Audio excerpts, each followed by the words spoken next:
Hello students, last के कुछ videos में हमने इकोलॉजी यूनिट स्टार्ट किया था और उसके ऊपर के पीवाईक्यूज देख रहे थे। आज के इस वीडियो में हम बायोडाइवर्सिटी एंड कंजर्वेशन इस चैप्टर के पीवाईक्यू कवर करेंगे। ठीक है, तो चलो शुरू करते हैं पहले पीवाईक्यू से। देखो पहला पीवाईक्यू क्या बोलता है, among the evil quartet which one is considered the most important cause driving the extinction of species. अब हमें पता है द इविल क्वाड्रेट क्या है। द इविल क्वाड्रेट मतलब बायोडाइवर्सिटी लॉस के जो मेन 4 रीजन है उसे हमने इविल क्वाड्रेट बोला है। क्वाड्रेट मतलब 4 मेन रीजन होता है। ठीक है, तो हमें पता है ये रीजन कौन सा है, जैसे यहाँ पे लिखा है habitat loss and fragmentation, over exploitation, alien species invasion and coextinction. ये हमारे 4 मेन रीजन है।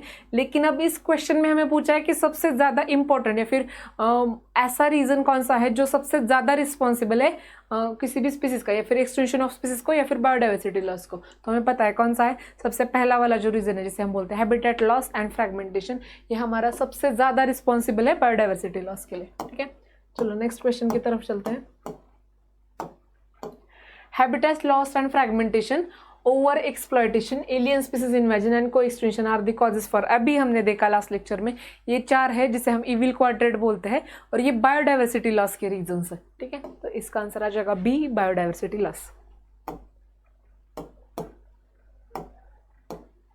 Give the correct descending order of organisms with reference to their estimated number found in the Amazon forest। ठीक है, अब यहाँ पे हमें पूछा है कि कुछ ऑर्गेनिजम्स के नाम दिए हैं, डिसेंडिंग ऑर्डर में हमें इन्हें लगाना है किसके बेसिस पे कि उनका नंबर कितना है अमेज़न फॉरेस्ट के अंदर। ठीक है, तो सबसे पहले हम स्टार्ट कर देंगे। देखो डिसेंडिंग ऑर्डर में लगाना है तो वो पहले ध्यान में रखेंगे। सबसे पहले देखो क्या आएगा हमारा, plants, invertebrate, fishes, mammals and birds. चलो मैमल्स तो सबसे लास्ट में आएगा, ये तो हमें पता है। ठीक है, आगे देखो क्या आएगा, सपोज मैं नंबर से लिखती हूँ। चलो मैमल्स की जगह मैं लिख देती हूँ उसका नंबर। ठीक है, सबसे लास्ट में आएंगे 4th वाले, उसके पहले कौन आएगा देखो, उसके पहले तो आएंगे बर्ड्स हमारे, तो 5th वाला नंबर आ जाएगा। बर्ड्स के भी पहले क्या आएंगे हमारे, फिशेस आएंगे, तो हमारा आ जाएगा 3rd वाला नंबर। उससे ज़्यादा क्या आएंगे हमारे, और फिशेस से ज़्यादा होंगे हमारे प्लांट्स, और प्लांट से भी सबसे ज़्यादा नंबर होगा इन्वर्टिब्रेट, जैसे कि इंसेक्ट वगैरह इसमें आ जाएंगे। ठीक है, तो सीक्वेंस देखो 2 1 3 5 एंड 4, 2 1 3 5 एंड 4। देखो ये दोनों तो नहीं आएंगे, 2 1 5 है तो ये भी नहीं आएगा। आंसर हमारा सही आया ए ऑप्शन। ठीक है, जिसमें हमने लिखा है पहले इन्वर्टिब्रेट्स, बाद में उसके प्लांट्स, उसके बाद फिशेस, उसके बाद बर्ड्स और देन मैमल्स। ठीक है, चलो नेक्स्ट पीवाईक्यू की तरफ जाते हैं। देखो यहाँ पे भी चाहे frugivorous birds are found in large number in tropical forest mainly because of. Frugivorous birds मतलब ऐसे बर्ड्स जो फ्रूट्स खा के रहते हैं, मतलब उनका जो मेन फूड होता है वो फ्रूट होता है, उसे हम बोलते हैं फ्रूगिवरस। ठीक है, अब ऐसे बर्ड्स ऐसा पूछा है कि ट्रॉपिकल रेन फॉरेस्ट में या फिर ट्रॉपिकल फॉरेस्ट में ही ज़्यादा क्यों मिलते हैं। ठीक है, क्यों मिलते हैं, क्योंकि ट्रॉपिकल फॉरेस्ट एक ऐसा फॉरेस्ट है जहाँ पे availability of fruit through out the year बहुत ज़्यादा होगी, इस वजह से वहाँ पे उस टाइप के बर्ड्स मिलेंगे। तो इसका आंसर सही आ जाएगा D, availability of fruits throughout the year. आगे देखो, according to Alexander von Humboldt, Alexander von Humboldt ने क्या बोला है, ऐसा पूछा है, species richness goes on increasing with increasing area of exploration. Okay ठीक है, ये तो सही है, लेकिन ये पूरे हद तक सही नहीं है, क्योंकि अलेक्जेंडर वॉन हम्बोल्ट ने स्पीसीज एरिया रिलेशनशिप दिया था। उसने बोला था जैसे जैसे एरिया बढ़ेगा उस तरह से हमारे स्पीसीज का नंबर बढ़ता जाएगा। मान लो मेरे पास 1 एकड़ का एरिया है और मैंने उसके अंदर के स्पीसीज को काउंट कर लिया। अब मैंने इस एरिया को बढ़ा दिया 2 एकड़ करके, अब और ज़्यादा स्पीसीज बढ़ेगी। लेकिन मान लो ऐसा मैं बढ़ा रही हूँ 500 600 1000 एकड़ तक चली गई। एक टाइम तो ऐसा आएगा ना कि चाहे मैं कितना भी एरिया क्यों ना बढ़ा लूँ, स्पीसीज का नंबर तो उतना ही रहेगा।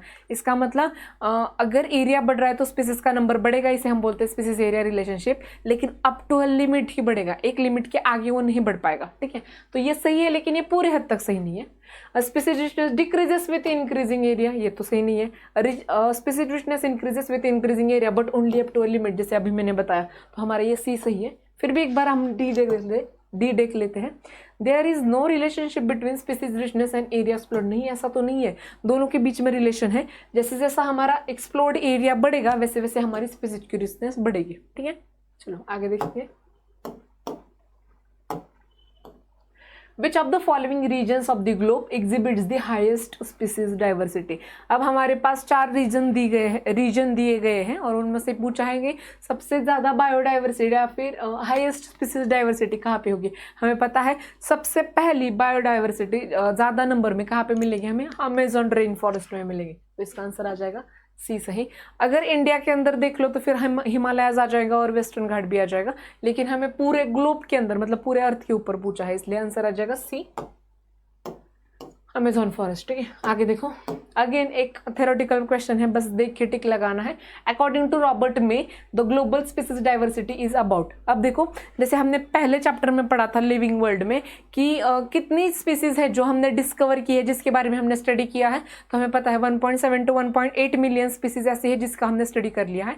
लेकिन उसके बाद और एक साइंटिस्ट आया जिसका नाम था रॉबर्ट में, उसने बताया कि चलो पूरे ग्लोब में इतने इतने स्पीसीज हो सकते हैं। ठीक है, एक एस्टिमेटेड नंबर दिया, वो नंबर था 7 मिलियन का। ठीक है, मतलब 1.7 to 1.8 मिलियन स्पीसीज ऐसे हैं जिनकी हमने स्टडी कर ली है अकॉर्डिंग टू एनसीईआरटी। ठीक है, अभी तो नंबर बड़ा है ये। उसके बाद रॉबर्ट में ने ऐसा बताया है कि चलो 1.7 to 1.8 है लेकिन 7 मिलियन तक स्पीसीज हो सकती है। ठीक है, तो इसका आंसर क्या आ जाएगा हमारा सी 7 मिलियन। ठीक है, आगे चलते हैं।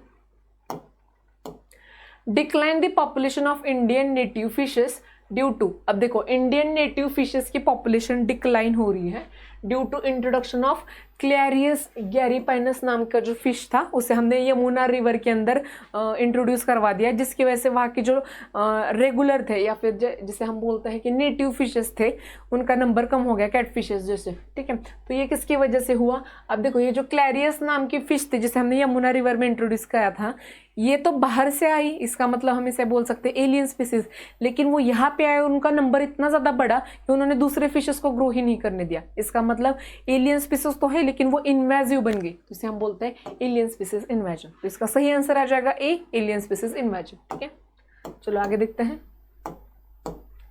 Which of the following is the most important cause for animals and plants being driven to extinction? अब अगेन वही क्वेश्चन है कि सबसे मेन रीजन क्या होगा जिसकी वजह से स्पीसीज एक्सटिंक्ट हो रही है या फिर बायोडाइवर्सिटी की लॉस हो रही है। हमें पता है क्या है, हैबिटेट लॉस एंड फ्रेगमेंटेशन। तो सही आंसर आ जाएगा A, habitat loss and fragmentation. Alexander von Humboldt describe for the first time. Alexander von Humboldt ने ये डिस्क्राइब किया था कि जैसे जैसे एरिया बढ़ेगा, एक्सप्लोर्ड एरिया बढ़ेगा, वैसे वैसे स्पीसीज की रिचनेस बढ़ती जाएगी, मतलब नंबर ऑफ स्पीसीज बढ़ती जाएगी। इसे हमने बोला था स्पीसीज एरिया रिलेशनशिप। इसका सही आंसर आ जाएगा B, species area relationship. Which of the following is the most important cause of animals and plants being driven to extinction? Again same वही क्वेश्चन है, क्या मेन कॉज है हमें पता है, हैबिटेट लॉस एंड फ्रेगमेंटेशन। ठीक है, चलो आगे। Which one of the following is correctly matched. अब हमें नीचे 4 ऑप्शन दिए गए हैं, करेक्टली मैच कौन सा है ये हमें देखना है। देखो पार्थेनियम हिस्टोरोपोरस, पार्थेनियम ग्रास जिसे हम बोलते हैं। ठीक है, थ्रेट टू बायोडाइवर्सिटी, हाँ ये बराबर है। क्यों, क्योंकि वो एक एलियन स्पीसीज है जिसने यहाँ पे आके इन्वेजन कॉज किया है, जिसकी वजह से वो इन्वेजिव बन चुके हैं। मतलब ये एलियन स्पीसीज इन्वेजन का एक एग्जाम्पल है, जिसकी वजह से आजू बाजू का जो इन्वायरमेंट है उसको हार्म पहुंच रहा है, मतलब it causes threat to biodiversity या फिर इन्वायरमेंट। तो ये सही है। स्ट्रैटिफिकेशन पॉपुलेशन ये तो नहीं है, ऐसा कुछ नहीं होगा। एरिनकाइमा ओपुन्शिया, ओपुन्शिया में तो एरिनकाइमा होगा ही नहीं। एज पिरामिड बायोम नहीं, ये भी गलत है हमारा। तो सही ऑप्शन आ जाएगा ए, पार्थेनियम, जो कि बायोडाइवर्सिटी को थ्रेट कॉज करता है क्योंकि वो एक इन्वेजिव स्पीसीज है, एलियन इन्वेजिव स्पीसीज है। ठीक है, आगे चलते हैं। Red list contains the data और इंफॉर्मेशन ऑफ। देखो रेड लिस्ट नाम की एक लिस्ट IUCN मतलब international union of conservation of nature ने लॉन्च की थी। उसके अंदर उन्होंने ऐसे सब स्पीसीज के बारे में बताया, ऐसे सभी के सभी स्पीसीज के बारे में बताया था जो कि थ्रेटन हो, एक्सटिंक्ट हो चुकी है या फिर वो क्रिटिकली इंडेंजर्ड है, डेंजर्ड है, वल्नरेबल है, इनके बारे में बताया था। ठीक है, तो ये किस स्पीसीज के लिए होगा, ऑल इकोनॉमिकली इंपॉर्टेंट प्लांट्स नहीं, प्रोडक्ट्स ऑफ इंटरनेशनल ट्रेड ये भी नहीं, मराइन वर्टिब्रेट्स नहीं, ये तो प्लांट के लिए था। तो ये किसके लिए थी, थ्रेटन स्पीसीज नहीं, बस प्लांट के लिए नहीं, एनिमल्स के लिए भी था। ठीक है, तो ये जो रेड लिस्ट दी गई थी वो थ्रेटन स्पीसीज के बारे में दी गई थी। ठीक है, तो चलो आगे बढ़ते हैं। 14 नंबर का MCQ। A species facing extremely high risk of extinction in the immediate future is called. अब देखो अगर किसी भी स्पीसीज को रिस्क है ठीक है, जिसकी वजह से वो आगे जाके क्या करेगी, एक्सटेंड करेगी, तो उसे हम बोलेंगे इंडेंजर्ड स्पीसीज। लेकिन अगर कोई भी स्पीसीज का नंबर बहुत कम है और उसके नंबर बहुत कम होने के कारण उसके बहुत ज़्यादा चांसेस है एक्सटिंक्शन के, मतलब it is extremely high risk of, it is under the extremely high risk of extinction, अगर ऐसा होगा तो उसे हम बोलेंगे क्रिटिकली इंडेंजर्ड स्पीसीज। ठीक है, एक्सटिंक्ट मतलब जो एक्सटिंक्ट हो चुकी है, इंडेमिक मतलब हमें पता है अगर उसी रीजन में कोई स्पीसीज ग्रो करी है, मान लो सपोज मैंगो का प्लांट है, वो किसी कंट्री से आता है तो वो कंट्री होगी उसकी इंडेमिक स्पीसीज। लेकिन अगर मैंगो का प्लांट में किसी दूसरे कंट्री में या फिर दूसरे रीजन में इंट्रोड्यूस करवा दूँ तो वो बन गया उनके लिए एलियन स्पीसीज। ठीक है, चलो आगे बढ़ेंगे। का देखो, विच of the following represent the maximum number of species among the global biodiversity. अब लाइकेन, फंजाई, मॉसेस एंड फर्सन, अलगी में से सबसे ज्यादा नंबर ऑफ स्पीसीज किस में पाई जाते हैं, फंजाई के अंदर पाई जाती है, तो इसका आंसर आ जाएगा बी, फंजाई। ठीक है, सबसे ज्यादा नंबर फंजाई का ही मिलेगा इन सभी में। ठीक है,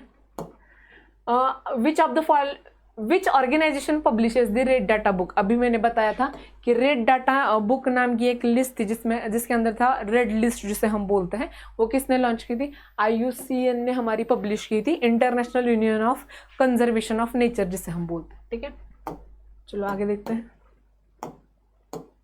the highest number of species in the world is represented by, again वही question, highest number of species किसके अंदर आएगी, हमारी फंजाई के अंदर आएगी। ठीक है, चलो आगे देखेंगे।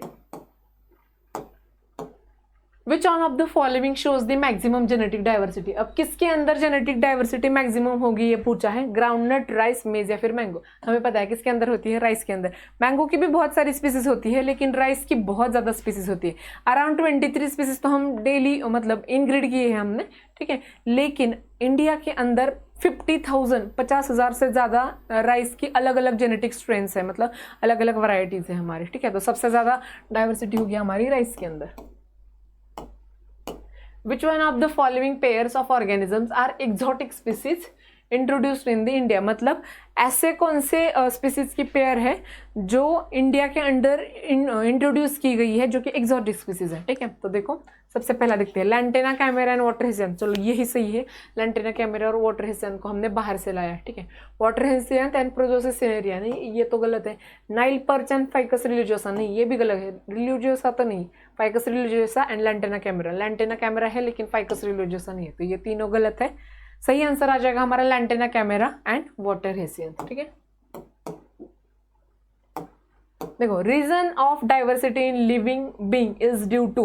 अब हमें यहाँ पे पूछा है कि reason of diversity in living being is due to, ऐसा कौन सा रीजन है जिसकी वजह से लिविंग ऑर्गेनिज्म के अंदर डाइवर्सिटी बढ़ रही है। ठीक है, mutation, long term evolutionary changes, gradual changes या फिर शॉर्ट टर्म इवोल्यूशनरी चेंजेस। अब हमें पता है ये जो रीजन है वो कौन सा है, हमारे ग्रेजुअल चेंजेस हो रहे हैं इसकी वजह से। ठीक है,